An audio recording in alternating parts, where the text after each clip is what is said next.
আল্লাহ তাআলা বলেন পৃথিবীর জমিনে যত মাখলুক আমি আল্লাহ বানাইলাম, সমস্ত মাখলুকের মধ্য থেকে সবচেয়ে সুন্দর করে, সবচেয়ে ভালো করে, মোহাব্বত করে আমি আল্লাহ শ্রেষ্ঠত্ব দান করে একমাত্র মানব জাতিকে শ্রেষ্ঠত্ব দান করেছি।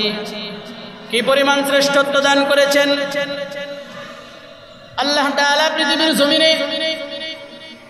আসমান বানাইলেন, আসমান বানানোর পূর্বে আল্লাহ তাআলা বলেন কুন হয়ে যাও, আসমান হয়ে গেছে। আল্লাহ বলেন জমিন বানাইলেন, কুন হয়ে যাও, জমিন হয়ে গেছে। আল্লাহ যে কোনো প্রাণী বানানোর ক্ষেত্রে শুধু আল্লাহর ঘোষণা কুন হয়ে যাও, সব হয়ে গেছে। আল্লাহ তাআলা বলেন আমি আল্লাহ কুন বলে মানুষগুলোকে পৃথিবীর জমিনে বানাই নাই। আমি আল্লাহ পৃথিবীর জমিনে আমি আল্লাহর কুদরতি হাতগুলো ব্যবহার করে আমি আল্লাহ আমার শ্রেষ্ঠ মানব জাতি হিসাবে আমি পয়গম্বর আদমকে আমার হাত ব্যবহার করে মানুষগুলোকে সৃষ্টি করেছি। আল্লাহ তাআলা মানুষ বানানোর পূর্বে ফেরেশতাদেরকে বললেন এমন একটা অবয়ব হিসাবে আমার প্রতিনিধি বানাও। ফেরেশতারা বানাইলেন, আমাদের গলা পর্যন্ত বানাইলেন। পয়গম্বর আদম আলাইহিস সালাতু ওয়াস সালামকে বানানোর পূর্বে এবার চেহারা মোবারক বানানোর জন্য আল্লাহ তাআলা বলেন এই জায়গার ভিতরে আমি আল্লাহ কোনো ফেরেশতাদের হাত ব্যবহার করি নাই। আমি আল্লাহ স্বয়ং আমি আল্লাহর কুদরতি হাত ব্যবহার করে বান্দাদেরকে পৃথিবীতে বানিয়েছি। সম্মানিত হাজিরিন, তাহলে মানুষের দাম কম না বেশি? মানুষের দাম কম না বেশি? মানুষের এই চেহারা, মানুষের এই নাকটা আল্লাহ তাআলার কাছে অনেক বেশি পছন্দনীয়। যে কারণে মানুষ যখন সেজদায় যায়, সেজদায় গিয়ে মানুষ সেজদায় যাওয়ার পরে মানুষের কপালটা আর নাকটা জমিনের সাথে লেগে যায়। কথা ঠিক না? পৃথিবীতে দেখবেন কোনো মানুষ যদি অপরাধী হয়, কোনো মানুষ যদি কোনো বিচারের সম্মুখীন হয়, বিচারের কাঠগড়ায় যদি কোনো মানুষ দাঁড়ায়, তাকে অপমান করতে হয়। অপমানের ক্ষেত্রে মানুষ অপমান করার সময় মানুষ মজলিসের ভিতরে বসে মানুষ অপমান করে বলে তার নাকটা জমিনের ভিতরে খড় দিয়ে দেয়। কথা ঠিক না? তার নাকটা মাটির ভিতরে খড় দিয়ে দেয়। অথবা মানুষ যখন কোনো মজলিসের ভিতরে অপমান হয়ে সেখান থেকে যায়, মানুষ একজন অপরজনের সাথে বলা বলি করতে শুরু করে যে তার নাক কাটা গেছে। পৃথিবীতে মানুষ এই কথা বলে নাই তার হাত কাটা গেছে অপমানের কারণে, মানুষ এই কথা বলে নাই তার কলিজা কাটা গেছে অপমানের কারণে, মানুষ এই কথা বলে নাই তার পা কাটা গেছে অপমানের কারণে, বরং মানুষ এই শব্দটাকে উচ্চারণ করে তার অপমানের কারণে তার নাক কাটা গেছে। প্রিয় হাজিরিন, নাকটা আল্লাহ তাআলা বান্দাদের কত সুন্দর করে আল্লাহর কুদরতি হাত ব্যবহার করে পৃথিবীতে সৃষ্টি করেছেন। আল্লাহ বলেন লাকাদ খালাকনাল ইনসান ফি আহসানি তাকওয়িম, আমি আল্লাহ মানব জাতিকে সৃষ্টি করেছি এবং সৃষ্টির ভিতরে সবচেয়ে সুন্দর করে আমি মানুষকেই সৃষ্টি করেছি। সম্মানিত হাজিরিন, তাহলে এই মানুষের দাম আল্লাহ তাআলার কাছে অনেক বেশি প্রিয়, এই মানুষের মর্যাদা আল্লাহ তাআলার কাছে অনেক বেশি প্রিয়।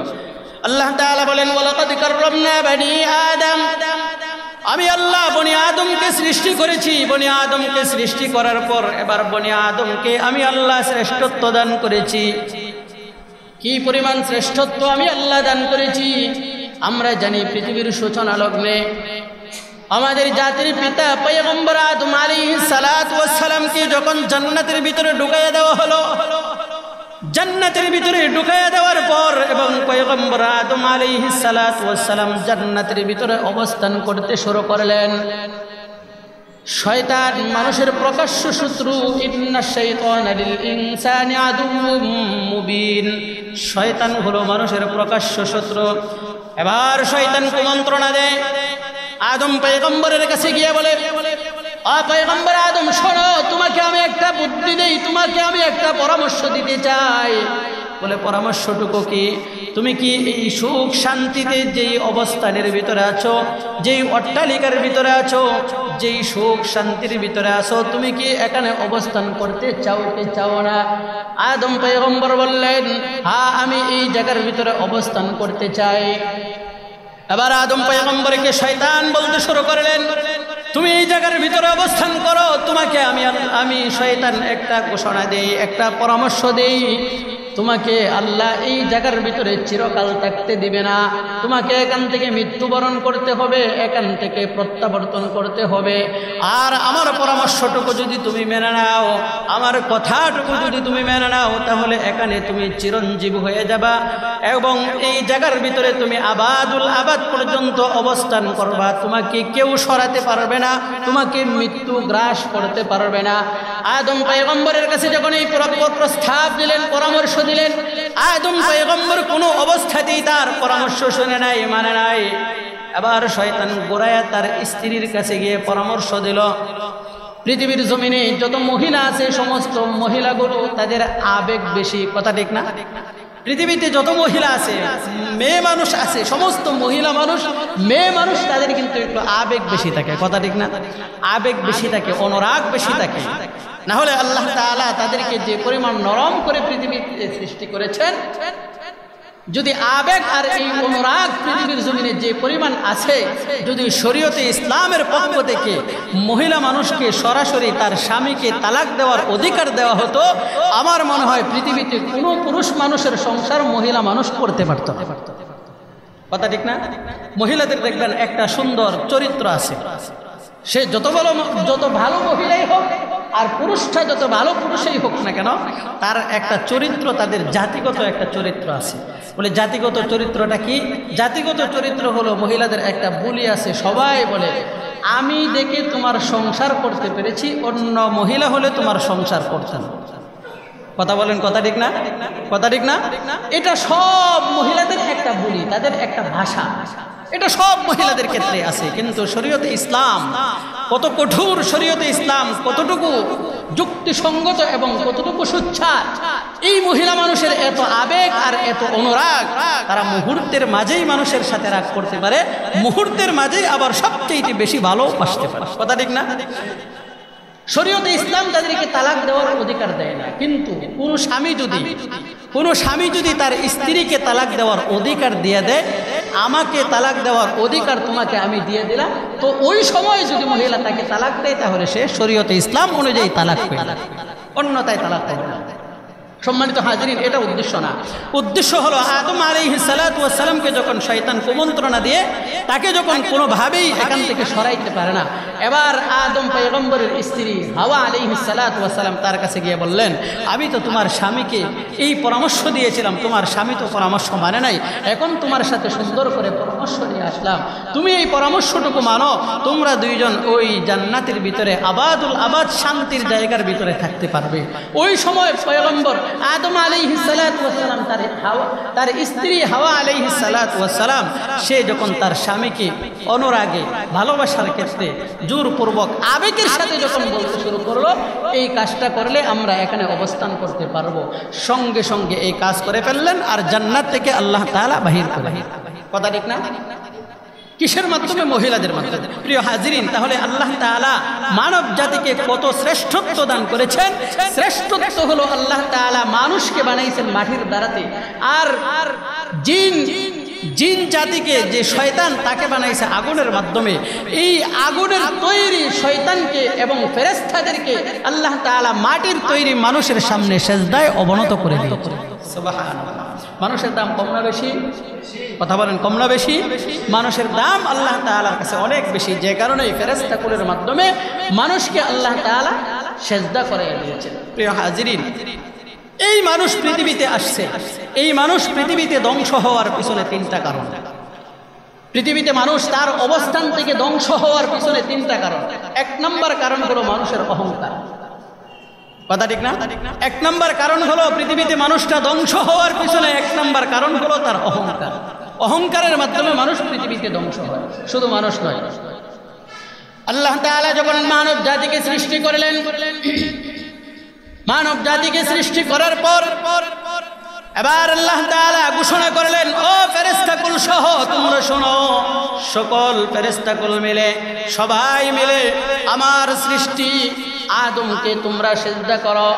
ওই সময় অহংকার করলেন, আনা খালাকতু আমি তো আগুনের মাধ্যমে তৈরি, আর এই মানব জাতি হলো মাটির মাধ্যমে তৈরি। এই মাটির তৈরি মানুষের সামনে আমি মাথা নত করব, তাকে সেজদা দিব। অহংকার দেখাইলেন, অহংকার হলো পতনের মূল। অহংকার দেখাইলেন, দাম্ভিকতা দেখাইলেন, গাম্ভীর্যতা দেখাইলেন। শয়তান আল্লাহ তাআলার হুকুমকে অমান্য করে, আল্লাহ তাআলার কুদরতি হুকুমকে অমান্য করে শয়তান যখন মানব জাতির সামনে তার মাথা নত করে নাই, সেজদায় অবনত হয়ে নাই, ওই সময় আল্লাহ তাআলা শয়তানকে অহংকারের মাধ্যমে পতন করাইয়া দিলেন। কি পরিমাণ পতন করাইলেন! আল্লাহ তাআলা পৃথিবীতে শয়তানকে লানতের মালা এমনভাবে পরাইয়া দিলেন, পৃথিবীর জমিনে যত মানুষ পৃথিবীতে আগমন করেছে কিয়ামত পর্যন্ত যত মানুষ আগমন করবে, সমস্ত মানব জাতিগুলো এই শয়তানকে লানতের মালা হিসাবে সকলেই চিনবে। কথা ঠিক না? শয়তান কি কেউ মহব্বত করে? কথা বলেন, শয়তানকে মহব্বত করে কেন? শয়তান হলো আল্লাহর অভিশপ্ত। আর শয়তান ধ্বংস হলো কেন? একটা কারণ হলো শয়তান ধ্বংস হয়েছে অহংকারের মাধ্যমে। কথা ঠিক না? শয়তান ধ্বংস হয়েছে অহংকারের মাধ্যমে। দ্বিতীয় নাম্বার হলো হিংসা। দ্বিতীয় নাম্বার হলো মানুষ ধ্বংস হওয়ার পিছনে দ্বিতীয় কারণ হলো হিংসা। হিংসার মাধ্যমে পৃথিবীতে মানুষ ধ্বংস হয়ে যায়, পৃথিবীতে জাতি ধ্বংস হয়ে যায়, পৃথিবীতে কওম ধ্বংস হয়ে যায়, পৃথিবীতে দেশ ধ্বংস হয়ে যায় একমাত্র হিংসার কারণে। কথা ঠিক না? হিংসার কারণে কিভাবে? আমরা জানি পয়গম্বর আদম আলাইহিস সালাতু ওয়াস সালামের দুই সন্তান হাবিল এবং কাবিল, দুইজন। কাবিল হাবিলকে ধ্বংস করলো, কাবিল হাবিলকে হত্যা করলো। হত্যার পিছনে কারণ কি ছিল? তার সহজাত বোন, তার সহজাত বোনকে শরীয়তে ইসলামে বিবাহকে নিষিদ্ধ করেছিলেন এবং তার পূর্বের বছরের বোনের সাথে বিবাহ হালাল করেছিলেন। এটা নিষেধ করে এই হিংসাত্মকের মাধ্যমে হাবিল কাবিলকে ধ্বংস করলো। পৃথিবীর জমিনে যত হত্যা কাণ্ড পৃথিবীর জমিনে কিয়ামত পর্যন্ত ঘটবে, সমস্ত হত্যা কাণ্ডের একটা ভাগ আল্লাহ তাআলা ওই কাবিলের অংশের ভিতরে পৌঁছায়।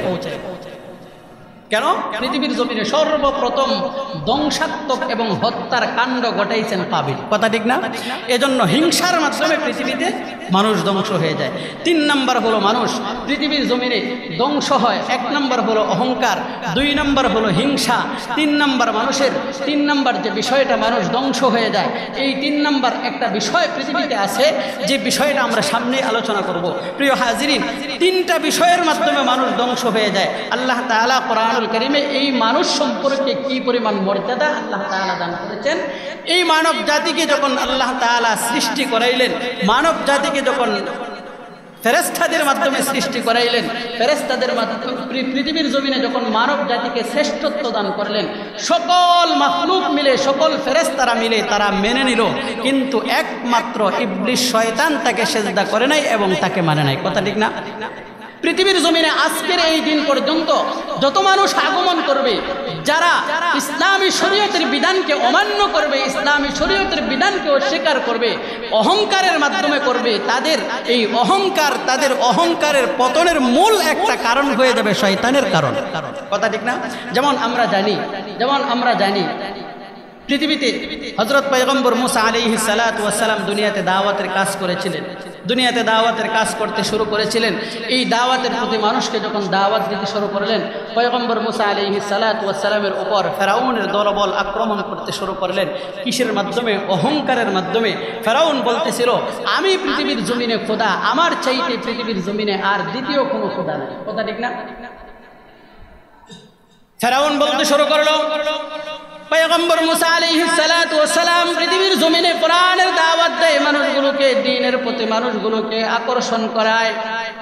ফেরাউন বলতে শুরু করলো, পৃথিবীর জমিনে আমার চাইতে বড় খোদা পৃথিবীর জমিনে আর কে আছে? আমি তো সবচেয়ে বড় খোদা। মিশরের মানুষগুলো গিয়ে ফেরাউনের কাছে বলতে শুরু করলো, তুমি যদি সত্যিকার অর্থে পৃথিবীর জমিনের খোদা হয়ে থাকো, আমাদের খোদা হয়ে থাকো, তাহলে তোমাদের কাছে চাহিদা হলো, তোমার কাছে চাহিদা হলো আগামীকালকে বৃষ্টির ব্যবস্থা করে দাও। এই জমিনের ভিতরে বৃষ্টির কারণে পৃথিবীর জমিনের ভিতরে কোনো ফসল হচ্ছে না, আল্লাহর আসমান থেকে বৃষ্টিগুলো জমিনের ভিতরে বর্ষিত হচ্ছে না, তোমার পক্ষ থেকে তুমি যদি খোদাই হয়ে থাকো তাহলে তোমার কাছে চাওয়া হলো আগামীকাল সকালবেলা বৃষ্টির ব্যবস্থা করে দাও। বলেন তো বৃষ্টি দেওয়ার মালিক তিনি কে? আরো চিল্লায় বলেন তিনি কে? বৃষ্টির মালিক হলেন আল্লাহ। যখন ফেরাউনের কাছে গিয়ে মানুষগুলো, এই মিশরের মানুষগুলো গিয়ে বলতে শুরু করলেন, তুমি যদি আমাদের খোদা হও তাহলে আগামীকালকে সকালবেলা বৃষ্টির ব্যবস্থা করে দাও। এবার ফেরাউন বলতে শুরু করলো, ও আমার কওমের জাতির লোকগুলো শোনো, আগামীকাল সকালবেলায় আমি তোমাদেরকে ঘোষণা করলাম সকালবেলায় বৃষ্টির ব্যবস্থা করব, সকালবেলায় বৃষ্টি হবে, জমিনের ভিতরে বৃষ্টি হবে, তোমরা অপেক্ষা করো। এবার রাত্রেবেলায় ফেরাউন গিয়ে পাহাড়ের উপরে দাঁড়ায় সেজদায় পড়ে গিয়ে আসমান এবং জমিনের মালিকের কাছে দুইটা হাত তুলে বলে, মালিক আমি পৃথিবীর জমিনে তোমার কাছে কিছুই চাই না, আমি তোমার কাছে চাই, আমি জমিনের ভিতরে মানুষের সামনে খোদা দাবি করেছি, কিন্তু তুমি জানো তুমি ছাড়া আর পৃথিবীতে খোদা কেউ নাই, তুমি জানো পৃথিবীতে তুমি ছাড়া বৃষ্টির মালিক পৃথিবীতে আর কেউ নাই, আমি জানি আমি তো বুয়া খোদা, আমি তো সত্যিকার অর্থের খোদা নয়, সত্যিকার একমাত্র খোদা হলে তুমি। তোমার কাছে ঘোষণা করি, তোমার কাছে আমি চাই বৃষ্টি দিয়ে আজকে আগামীকালকে তুমি জমিনটাকে ভরপুর করে দাও। আল্লাহ তাআলা ফেরাউনকে বলতে শুরু করলেন, ও ফেরাউন তুমি পৃথিবীর জমিনে দুনিয়া চেয়েছো, তোমার চাওয়া আমি পূরণ করে দিলাম, তোমার আখিরাত ধ্বংস করে দিলাম, তোমার আখিরাত নাই, তোমাকে পৃথিবীর জমিনে বৃষ্টির ব্যবস্থা করে দিব, আগামীকাল সকালবেলায় বৃষ্টি হবে আল্লাহ ঘোষণা করে দিলেন। এবার ফেরাউন বাড়িতে ফিরে আসলেন, পরের দিন সকালবেলায় জমিনের ভিতরে ঠিকই বৃষ্টির ব্যবস্থা হয়ে গেল। ফেরাউন বলতে শুরু করলো, আমি তোমাদেরকে বৃষ্টি দিয়েছি, কিন্তু ফেরাউন বৃষ্টি দেওয়ার শক্তি নাই, একমাত্র পৃথিবীতে বৃষ্টির মালিক হলেন আল্লাহ। আল্লাহ যখন পৃথিবীর জমিনে বৃষ্টি দিয়ে দিলেন, ফেরাউন অহংকার করলেন, আমি তোমাদেরকে বৃষ্টি দিয়ে দিলাম। পয়গম্বর মুসা আলাইহিস সালাতু ওয়াস সালামের উপর আক্রমণ করতে শুরু করলেন। পয়গম্বর মুসা আলাইহিস সালাতু ওয়াস সালাম যখন দলবল সহ ফেরাউনের সাথে যুদ্ধে নিমজ্জিত হয়ে গেল, সকল মানুষ পিছন থেকে গিয়ে আক্রমণ করে, এমত অবস্থায় ফেরাউন তার দলবল সহ পয়গম্বর মুসাকে দৌড়াইতে শুরু করে। সামনে যাওয়ার পর দেখে এমন এক নদী, যেই নদীর ভিতরে পয়গম্বর মুসা আলাইহিস সালাতু ওয়াস সালাম গিয়ে দাঁড়িয়ে গেলেন। পয়গম্বর মুসা আলাইহিস সালাতু ওয়াস সালাম বলতে শুরু করলেন আসমানের দিকে তাকায়া, ও মালিক তোমার কাছে প্রার্থনা হলো, পিছন দিক থেকে ফেরাউনের দলবল, সামনে হলো নদী, আমরা কোথায় যাব, যাওয়ার কোনো রাস্তা খুঁজে পাচ্ছি না। আল্লাহ তাআলা বলেন, ও পয়গম্বর তোমার হাতের ভিতরে যেই লাঠি আছে লাঠিটা দিয়ে জমিনের ভিতরে আঘাত করে দাও, আর জমিনে আঘাত করার সঙ্গে সঙ্গে এই পানির উপর দিয়ে নদীর ভিতরে আল্লাহ তাআলার কুদরতিভাবে 12টা রাস্তা আল্লাহ তাআলা বানিয়ে দিয়েছে। তাফসীরের কিতাবের ভিতরে পাওয়া যায়, যখন এই 12টা রাস্তা পানির উপর দিয়ে আল্লাহ তাআলা বানিয়ে দিয়েছেন, ওই সময় ফেরাউন তার দলবল নিয়ে পিছন দিক দিয়ে আক্রমণ করবে। আল্লাহ তাআলা পয়গম্বর মুসা আলাইহিস সালাতু ওয়াস সালাম এই 12টা রাস্তা দিয়ে সমুদ্র পার হয়ে যখন অপর পারে চলে গেলেন, সমুদ্রের পারে যখন ফেরাউন আসলেন, আসার পরে ফেরাউনের দলবল সৈন্যবাহিনী বলতে শুরু করলো, কি ব্যাপার, এত সুন্দর রাস্তা জমিনে, এত সুন্দর রাস্তা সাগরের উপর দিয়ে কে করলো? ফেরাউন অহংকারের মাধ্যমে বলতে শুরু করলো, পৃথিবীতে আমি ফেরাউন তোমাদের এমন এক খোদা যে আমি না আসার পরেও আমি ঘরের ভিতরে বসে, আমি আমার সিংহাসনে বসে বসে ইশারা করার মাধ্যমেও, আমার ইশারার মাধ্যমে এই নদীর উপর দিয়ে রাস্তার ব্যবস্থা আমি করে দিলাম। এবার ফেরাউনের দলবলকে বলতে শুরু করলো, তাহলে চলো এই নদীর উপর দিয়ে আমরাও চলে যাই ওপারে। ফেরাউন যখন যাইতে শুরু করলেন, নদীর মাঝখানে যাওয়ার পরে এবার আল্লাহ তাআলা বলতে শুরু করলেন, পানিকে হুকুম দিয়ে দিলেন, ও পানি, আমি আল্লাহর কুদরতিভাবে যেই রাস্তা হয়েছিল, রাস্তা এবার পানির দ্বারাতে পরিপূর্ণ হয়ে যাও। রাস্তাগুলো ভেঙ্গে সঙ্গে সঙ্গে পানির দ্বারাতে পরিপূর্ণ হয়ে গেল। আর এই পানির ভিতরে ডুবায় ডুবায় ফেরাউন সহ দলবল সহ সব নিমজ্জিত হয়ে গেল। ওই সময় ফেরাউন আসমানের দিকে তাকায় বলতে শুরু করেছিল, আমি তোমার কাছে ঈমান আনতে চাই। আল্লাহ তাআলা বললেন, আল আন কাদ আসাইতা, এখন বুঝি তুমি আমাকে সত্য খোদা হিসেবে তুমি দাবি করেছো, এখন বুঝি আমি আল্লাহকে তুমি চিনেছো। এই সময় আমি আল্লাহকে চিনার কোনো ফায়দা তোমার হবে না, এখন তোমাকে এই অহংকারের কারণে তোমাকে পানিতে সুবায়া সুবাই তোমাকে মারতে হবে। কথা ঠিক না? ওখানে এই লাঞ্ছনার অবস্থান দিয়ে সেখানে ফেরাউনকে এই নদীর ভিতরে তাকে সুবায়া সুবায়া সেখানে মারা হলো। বলেন পৃথিবীর জমিনে সম্মান দেওয়ার মালিক তিনি কে? আর চিল্লায় বলেন সম্মানের মালিক কে? সম্মানের মালিক হলেন আল্লাহ। এই ফেরাউন তার দলবল সহ অহংকারের মাধ্যমে ফেরাউন যেমন ভাবে দুনিয়াতে পতন হয়েছিল, আমরাও দেখেছি দুনিয়াতে কিছুদিন পূর্বে যে সরকার আমাদের সামনে ছিল, ওই সরকারের অহংকার আর দাম্ভিকতা তাদেরকে এত পরিমাণ গ্রাস করেছিল, মনে হয়েছিল তারাও ফেরাউনকে পৃথিবীতে হার মানিয়েছে। কথা ঠিক না? কিন্তু বেশি দিন লাগে নাই, আমাদের চোখের সামনে অল্প কিছু দিনের মাধ্যমে আল্লাহ তাআলা অহংকারের মাধ্যমে এমনভাবে পতন করে দিয়েছে, এখন এই সময়ের ভিতরে আল্লাহ তাআলা মানুষের মুখের ভিতরে তাদের নাম উচ্চারণ পর্যন্ত করতে চায় না। কথা বলেন, কথা ঠিক না?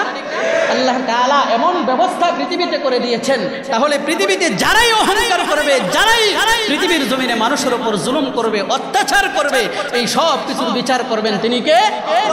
আরো চিল্লায় বলেন তিনি কে? আমরা দেখেছি গত কয়েকদিন পূর্বে যে কোনো এক দিবস পালন করার জন্য 15ই আগস্টে আমাদের ময়মনসিংহ থেকে একজন সুশীল সমাজের ব্যক্তি 15ই আগস্ট উদযাপন করার জন্য, পালন করার জন্য যখন ধানমন্ডিতে আসলেন, ঢাকা শহরের ভিতরে যখন আসলেন, ওই সময় তাকে ছাত্ররা দৌড়ে টেনে হেসড়ে তার শরীর থেকে কাপড়গুলো বিবস্ত্র করে তাকে উলঙ্গ করে ফেলেছে। কথা ঠিক না? আপনারা দেখেন নাই? তাকে শরীর থেকে টেনে হেসড়ে তার কাপড়গুলো খুলে ফেলছিল। সর্বপ্রথম বলি, যে কাজটা তার শরীর থেকে টেনে হেসড়ে, বাবার বয়সে একজন মানুষের শরীর থেকে টেনে হেসড়ে কাপড়টুকু তার শরীর থেকে বাহির করে দেওয়া হয়েছে, কিন্তু এই জায়গার ভিতরে সর্বপ্রথম নিন্দা করি যে এই কাজটা সত্যিকার অর্থে ঠিক হয় নাই, কিন্তু অপর দিকে চিন্তা করলে বোঝা যায় এই কাজটা হলো তার কৃতকর্মের ফল, পাপের প্রায়শ্চিত্ত পৃথিবীতে আল্লাহ তাআলা মানুষের সামনে দেখাচ্ছে। কথা ঠিক না? আমরা তার ইতিহাস তালাশ করে শুনেছি, সে তার বাড়ি হলো ময়মনসিংহ, আর এই ময়মনসিংহ তার মহল্লার মসজিদের যে ইমাম ছিল, এই ইমামকে পৃথিবীর জমিনে তাকে তার ক্ষমতা থাকা অবস্থায় ইমামের উপর আক্রোশ ব্যবহার করে তার উপর কৃতিত্ব করে তাকে এই মানুষ সমাগমের ভিতরে তাকেও শরীর থেকে কাপড় আলাদা করে তাকেও অসম্মান করার চেষ্টা এই লোক করেছে। কিন্তু আজকের পৃথিবীতে তাকেও পৃথিবীর জমিনে মানুষের সামনে উলঙ্গ করে আল্লাহ তাআলা ব্যবস্থা করে দিয়েছেন। ও ভাই, একটা কথা মনে রাখবেন, আপনার পাপের প্রায়শ্চিত্ত আপনি বাইতুল মুকাররম কাবার মসজিদের ইমামের দোয়া নিয়েও আপনার পাপের প্রায়শ্চিত্ত আপনি মোছাইতে পারবেন না। আপনি যা পাপ করবেন, পাপের প্রায়শ্চিত্ত জমিনে আপনাকেই দিতে হবে। কথা ঠিক না? পাপের প্রায়শ্চিত্ত পৃথিবীতে আপনাকেই দিতে হবে। আজকে কিছু সুশীল সমাজের ব্যক্তিদের জবান থেকে আমরা কথাগুলো শুনি, তারা বলে কি, সুশীল সমাজের ব্যক্তিদের জবান থেকে কথাগুলো শুনি, তারা বলে যে ছাত্ররা যে কাজ করেছে, মানুষগুলো যে কাজ করেছে, বাবার বয়সী মানুষগুলোর শরীর থেকে এভাবে টেনে হেসড়ে কাপড়গুলো সরিয়ে দেওয়া হচ্ছে।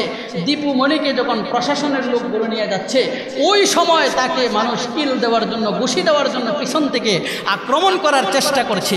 যদিও আমরা এটার প্রতিবাদ করি, কিন্তু আমরা ইতিপূর্বে দেখেছি শাপলা চত্বরের ভিতরে যে আলেমদেরকে কান ধরে উঠবস করানো হয়েছিল, যে উলামায়ে ইকরামগুলো শাপলা চত্বরে হাদিসের দরজ দিতেন, এই আলেমদেরকে কান ধরে উঠবস করানো হয়েছিল শাপলা চত্বরে, তখন ওই সুশীল সমাজের ব্যক্তিগুলো কোথায় ছিল?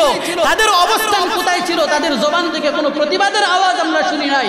শুধু তাই নয়, 2021 সালে যখন মোদি বিরোধী আন্দোলন, ভাস্কর্য বিরোধী আন্দোলন যখন আমাদের দেশের ভিতরে শুরু হয়েছিল, ওই সময় আলেমদেরকে গ্রেফতার করে তাদের কোমরে গরুর রশি ব্যবহার করে তাদেরকে টানা হেঁচড়া করা হয়েছিল। ওই সময় সুশীল সমাজগুলো কোথায় ছিল? আমরা বলতে চাই, এই জমিনের ভিতরে যারা জুলুম করবে, যারা অত্যাচার করবে, যারা যে পাপ করবে, পাপের প্রায়শ্চিত্ত এই জমিনের ভিতরে আল্লাহ তাআলা দেখাই ছাড়বেন। পাপের প্রায়শ্চিত্ত আপনাকে অবশ্যই ভোগ করতে হবে। এই জায়গার ভিতরে যতই পরহেজগারি দেখান কোনো লাভ হবে না, পাপের প্রায়শ্চিত্ত আপনাকে অবশ্যই দিতে হবে। আমাদের এক ওস্তাদ হযরতুল আল্লামা মাওলানা সাখাওয়াত হোসেন রাজি, উনি একটা বক্তব্য বলছিলেন, এমন একটা সময় আসবে যেই সময় যারা আলেমদের উপর জুলুম করেছো, যারা আলেমদের উপর নির্যাতন করেছো, এমন একটা সময় বাংলাদেশের ভিতরে আমরা দেখতে পারবো, এমন একটা সময় বাংলাদেশের ভিতরে আসবে যেই সময় তোমরা গাছের নিচে পালাবে, গাছ বলে দিবে এখানে নাস্তিক আছে, জমিনের ভিতরে গর্তের ভিতরে পালাবে, গর্ত বলে দিবে এখানে নাস্তিক আছে, আসমানে গিয়ে পালাবে, আসমান বলে দিবে এখানে নাস্তিক আছে, পাহাড়ের নিচে গিয়ে পালাবে, পাহাড় বলে দিবে এখানে নাস্তিক আছে, বিল্ডিং এর ভিতরে গিয়ে পালাবে, বিল্ডিং তোমাদেরকে বলে দিবে এখানে নাস্তিক আছে। আজকে আমরা এই দৃশ্যমান বাংলাদেশে দেখেছি, মানুষগুলো যখন যে যেখানে পালানোর জন্য গিয়েছে সেখান থেকে আওয়াজ উঠেছে এখানে নাস্তিক পালায়ন করেছে। কথা ঠিক না? পাপের প্রায়শ্চিত্ত অবশ্যই গ্রহণ করতে হবে। আমরা দেখেছি দীপুমণির পত্রিকায় পড়েছি, দীপুমণি তার বোনের বাসায় আশ্রয় নিয়েছিল, আর বাইকনা যখন মোবাইল টিপতেছিল বাইকনাকে ধমক দিয়ে বলল, মোবাইল টিপা বাদ দিয়ে তুমি লেখাপড়ায় মনোযোগ দিয়ে দাও। কিন্তু ওই বাইকনা পাশের রুমে গিয়ে হাতের ভিতরে মোবাইল নিয়ে 999 ফোন করে বলে, আমার খালা আমাদের বাসায় আছে, তাকে গ্রেফতার করে নিয়েছে। এটার বাস্তব প্রমাণ হলো, এটা যেখানেই পালাবেন সেখানেই দেওয়াল বলে দিবে এই জায়গার ভিতরে নাস্তিক আছে। এজন্য সামনে যারা ক্ষমতায় আসবেন, এখন যারা ক্ষমতায় আছেন, আপনাদের প্রতি উদারত আহ্বান হলো, আপনাদের প্রতি উদারত আহ্বান হলো, চেয়ারের অপব্যবহার না করে সমাজের ভিতরে মানুষের ন্যায় ইনসাফ প্রতিষ্ঠিত করে সমাজ পরিচালনা করেন। আপনাদেরকে সকল মানুষ দল মত নির্বিশেষে, ধর্ম বর্ণ নির্বিশেষে আপনাদেরকে সহযোগিতা করবে। কথা ঠিক না? এজন্য আমরা বলতে চাই, ইতিপূর্বে কিছু নাস্তিক, রাশেদ খান মেলন, হাসানুল হক ইউনু, এই সমস্ত নাস্তিকদের জবান থেকে আমরা শুনেছি ধর্ম যার যার, উৎসব সবার। এই স্লোগান পৃথিবীতে এখন আর থাকবে না। আমাদের দেশের ভিতরে মুসলমান 95 কান্ট্রির মুসলমানের দেশের ভিতরে এই স্লোগান থাকবে না, বরং স্লোগান হবে ধর্ম যার যার, দেশটা হলো সবার। কথা বলেন, কথা ঠিক না? ধর্ম যার যার, দেশটা হলো সবার। আমাদের দেশে হিন্দু থাকবে, খ্রিস্টান থাকবে, বৌদ্ধ থাকবে, নাসারা থাকবে, সবাই সবার ধর্ম নিয়ে অবস্থান করবে, কেউ কারো ধর্মের উপর আক্রমণ করবে না। কিন্তু যদি ভারতের জমিন থেকে কোনো ষড়যন্ত্রের মাধ্যমে আমাদের দেশের হিন্দু, বৌদ্ধ, খ্রিস্টানগুলো তাদের ষড়যন্ত্র পেয়ে যদি বাংলাদেশের ভিতরে কোনো অকারেজ করতে চায়, তাহলে শতকরা 95% মুসলমানের দেশে মুসলমান এটার জবাব দেওয়ার জন্য সর্বপ্রথম প্রস্তুত হয়ে থাকবে। কথা ঠিক না? আমরা ষড়যন্ত্র থেকে এখনো পিছপা হয়ে নাই, ষড়যন্ত্রের ভিতরে এখনো আমরা আছি। আমরা দেখেছি গত 2 দিন পূর্বে আমাদের উপর আক্রোশ ব্যবহার করে ভারত থেকে এই ফেনী, নোয়াখালীর দিকে হাত ভেঙে আমাদের বাংলাদেশকে তলানোর, বাংলাদেশকে ডুবানোর ষড়যন্ত্র করা হচ্ছে। আমরা বলতে চাই স্পষ্ট, বর্তমান অন্তর্বর্তীকালীন সরকারের কাছে আমাদের আবেদন হলো, ভারতের সাথে কথা বলে এই বাদ বন্ধ করেন।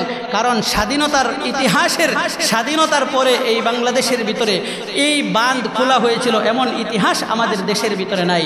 স্বাধীনতার পূর্বে একবার ছাড়া হয়েছিল, আর স্বাধীনতার পর এই 24 সালে এসে ছাড়া হলো। এটার মাধ্যমেই বোঝা যায় এখনো পর্যন্ত ভারতের কৃতিত্ব, এখনো পর্যন্ত ভারতের ষড়যন্ত্র বাংলাদেশ থেকে সরে যায় না। কথা ঠিক না? ভারতের ষড়যন্ত্র সরে যায় নাই। এজন্য অন্তর্বর্তীকালীন সরকারের কাছে, উপদেষ্টাদের কাছে আমাদের উদারত আহ্বান, আমাদের দিলের দাবি হলো, আপনারা এই বিষয়গুলো তদন্ত করে দেখেন। প্রয়োজন হলে ইন্ডিয়ার বিরুদ্ধে, প্রয়োজন হলে ভারতের বিরুদ্ধে, বাংলাদেশের 95% মুসলমান তাদের বিরুদ্ধে জিহাদ ঘোষণা করে ছাড়বে ইনশাআল্লাহ। তারপরেও বাংলাদেশ নিয়ে কোনো ষড়যন্ত্র, এটা শতকরা 95% মুসলমানের জনগণ মানবে না। যদি আমাদের স্পষ্ট কথা হলো, স্পষ্ট দাবি হলো, আমাদের স্পষ্ট দাবি হলো, যদি এই ভারতের বাদ ঠিক না করে দেওয়া হয়, তাহলে আমরা সিদ্ধান্ত গ্রহণ করব, অন্তর্বর্তীকালীন সরকারের পরামর্শ নিয়ে আমরা সিদ্ধান্ত গ্রহণ করব, ভারতের যতগুলো পণ্য আমাদের দেশের ভিতরে আছে, ভারতের দূতাবাস আমাদের দেশের ভিতরে আছে, এই সব কিছু আমরা বাংলাদেশ থেকে সব কিছু বর্জন করে ছাড়বো। কথা ঠিক? আমরা প্রস্তুত আছি, আমরা ধৈর্য ধরে আছি, ধৈর্যের বাদ আমাদের এখনো ভাঙ্গে নাই। যদি ষড়যন্ত্র আমাদেরকে এখনো পর্যন্ত গ্রাস করতে চায়, বাংলাদেশের মানুষ দল মত, ধর্ম বর্ণ নির্বিশেষে সকল মানুষ এক হয়ে ভারতের বিরুদ্ধে সোচ্চার হয়ে রাস্তায় জিহাদ করবে। কথা ঠিক না? সম্মানিত হাজিরিন, আমরা দেখেছি 2009 সালে পিলকানা হত্যাকাণ্ড আমরা দেখেছি 2013 সালে মুসলমানের শাপলা চত্বরের ঘটনা আমরা দেখেছি 2018 সালের ঘটনা আমরা দেখেছি 2021 সালে মূর্তির বিরুদ্ধে আন্দোলন যে সমস্ত ওলামা ইকরাম করেছে তাদেরকে কি পরিমাণ জেল জুলুম নির্যাতন করা হয়েছে আমরা এগুলো দেখেছি 2024 সালে ছাত্রদের উপর যে নির্বিশেষে গুলির মাধ্যমে তাদেরকে হত্যা করা হয়েছে আমরা এই সব কিছু প্রত্যক্ষ করেছি এবং দেখেছি আমাদের স্পষ্ট ঘোষণা হলো, অন্তর্বর্তীকালীন সরকারের কাছে আমাদের স্পষ্ট ঘোষণা হলো, বাংলাদেশের ভিতরে যে সমস্ত হত্যাকাণ্ড আমাদের এই জমিনের ভিতরে হয়েছে, প্রতিটা হত্যাকাণ্ডের বিচার এই জমিনের ভিতরেই করে ছাড়তে হবে। কথা ঠিক কিনা? প্রতিটা হত্যাকাণ্ডের বিচার এই বাংলাদেশের ভিতরে করতে হবে। এটা আজ না হয় কাল পাপের পায়চিত্ত আপনাদেরকে অবশ্যই ভোগ করতে হবে। এখন আর বাইতুল মুকাররমের ইমাম আর কাবার ইমাম দিয়ে দোয়া করাইলে কোনো লাভ হবে না। পাপ যা করছেন পাপের পায়চিত্ত আপনাদেরকে অবশ্যই গ্রহণ করতে হবে। কথা ঠিক না? সম্মানিত হাজিরিন, আমরা দেখেছি আজকের বাংলাদেশ আমাদের কোন অবস্থানে আছে। আজকে নোয়াখালী কুমিল্লার এক অংশ সহ মানুষগুলো পানিতে ডুবে ডুবে কি পরিমাণ নির্যাতিত হচ্ছে। মানুষগুলোর জান মাল ইজ্জত মানুষগুলোর সব বিলীন করে দিচ্ছে। মানুষগুলোর দুনিয়াতে আমরা জানি, যদি কখনো দুনিয়াতে প্লাবন আসার সম্ভাবনা থাকে, দুনিয়াতে যদি কখনো বন্যা হওয়ার সম্ভাবনা থাকে, তাহলে এই বন্যারত অবস্থার আগে পূর্বাভাস থাকে। কথা ঠিক না? আগে পূর্বাভাস থাকে, আগে আবহাওয়ার মাধ্যমে পূর্বাভাস থাকে, অমুক এলাকার ভিতরে বন্যা হবে, অমুক এলাকার ভিতরে ঘূর্ণিঝড় হবে। কিন্তু ওই অঞ্চলের মানুষগুলো স্বাধীনতার পর থেকে তাদের এলাকায় কখনো বন্যা হয় নাই, যে কারণে তাদের বন্যাত্র পরিবেশ না থাকার কারণে তাদের কাছে সামানাপত্রও নাই, তাদের কাছে নৌকা নাই, তাদের কাছে পানি দিয়ে চলার মতো কোনো বস্তু তাদের কাছে নাই, কোনো যানবাহনের ব্যবস্থা তাদের কাছে নাই। সে কারণে মানুষগুলো দাঁড়ায় যে যেখানেই আছে সেখানেই মৃত্যুবরণ করতেছে, সন্তানগুলো মরতেছে, গবাদি পশুগুলো মরতেছে।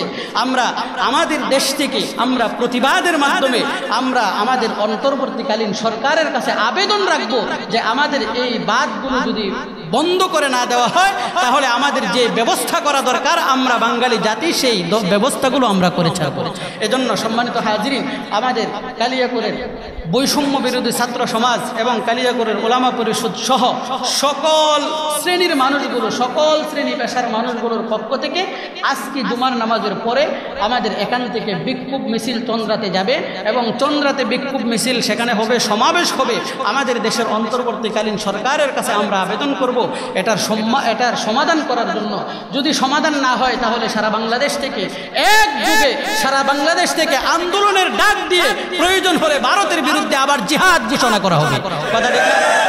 এজন্য আমাদের প্রতিটা মানুষের দায়িত্ব হলো, আজকে যেহেতু আমাদের কুমিল্লা এবং ফেনী নোয়াখালীর মানুষগুলো যেভাবে পানিতে ডুবে ডুবে মরছে, যেভাবে পানিতে ডুবে ডুবে হাবুডুবু খাচ্ছে, এদের বাড়ি নাই ঘর নাই, সকল মানুষগুলো ধ্বংসের দ্বার প্রান্তে চলে গেছে। এদের পাশে দাঁড়ানো আমাদের ইমানি দায়িত্ব। কথা ঠিক না? এদের পাশে দাঁড়ানো, এদেরকে সহযোগিতা করা, এদের জন্য প্রতিবাদ করা, এই সব কিছু হলো আমাদের ইমানি দায়িত্ব। আল্লাহ তাআলা বলেন, ইয়া আইয়ুহাল্লাযীনা আমানু কু আনফুসাকুম ওয়া আহলিকুম নারা, হে ঈমানদার সকল, তোমরা নিজেরা জাহান্নামের আগুন থেকে বাঁচো এবং তোমাদের আহালগুলোকে জাহান্নামের আগুন থেকে বাঁচাও। এই আয়াতের ব্যাখ্যায় পৃথিবীর জমিনে যত মুসলমান আছে সকল মুসলমান হলো আপনার আমার ভাই। কথা ঠিক না? সেই হিসাবে আমরা কালিয়াকৈর সর্বস্তরের উলামা ইকরাম এবং সর্বস্তরের মানুষের পক্ষ থেকে সিদ্ধান্ত গ্রহণ করা হয়েছে। আজকে সকালবেলায় আমাদের প্রফেসর আজিজুল হক সাহেব ওনার বাসায় বসে সিদ্ধান্ত গ্রহণ করা হয়েছে, আগামী মঙ্গলবার দিন আমাদের কালিয়াকৈর থেকে বিশাল একটা দল এবং বিশাল একটা জামাত সেই কুমিল্লার জমিনের ভিতরে যাবে, আর্থিক সহায়তা করবে। এজন্য প্রতিটা মসজিদ থেকে আজকে জুমার নামাজের আগে প্রতিটা মসজিদ থেকে আমরা আমাদের অবস্থান থেকে এই বন্যা কবলিত মানুষের, ক্ষতিগ্রস্ত মানুষের পাশে দাঁড়ানো আর্থিকভাবে এবং প্রতিবাদভাবে, এটা আমাদের দায়িত্ব। সিদ্ধান্ত গ্রহণ করা হয়েছে প্রতিটা মসজিদ থেকে মুসল্লিদের পক্ষ থেকে যে যা পারে 10 টাকা 20 টাকা 50 টাকা 100 টাকা 500 টাকা আজকে নগদ দিয়ে এই টাকাগুলো আজকে কুমিল্লাতে পাঠানো হবে। আমাদের দেশ থেকে আমরা দেখেছি ছাত্র সমাজের পক্ষ থেকে, বিএনপির পক্ষ থেকে, জামাতে ইসলামের পক্ষ থেকে, হেফাজতের পক্ষ থেকে এবং আমাদের শায়েখ আহমদুল্লাহ সাহেবের পক্ষ থেকে, ওনাদের সুন্নাহ ফাউন্ডেশনের পক্ষ থেকে লক্ষ লক্ষ টাকার ত্রাণ সেখানে পৌঁছানো হচ্ছে। তো সেটার জন্য আমরা সবাই শরীক হতে চাই না ইনশাল্লাহ? আমরা এদের পেছনে দাঁড়াইতে চাই না ইনশাল্লাহ? তাহলে আমরা এখনই 2 মিনিটের ভিতরে যে যা পারি 10 টাকা 20 টাকা 50 টাকা প্রত্যেকটা জায়গা থেকে আমরা দাঁড়িয়ে কালেকশনগুলো করে ফেলি।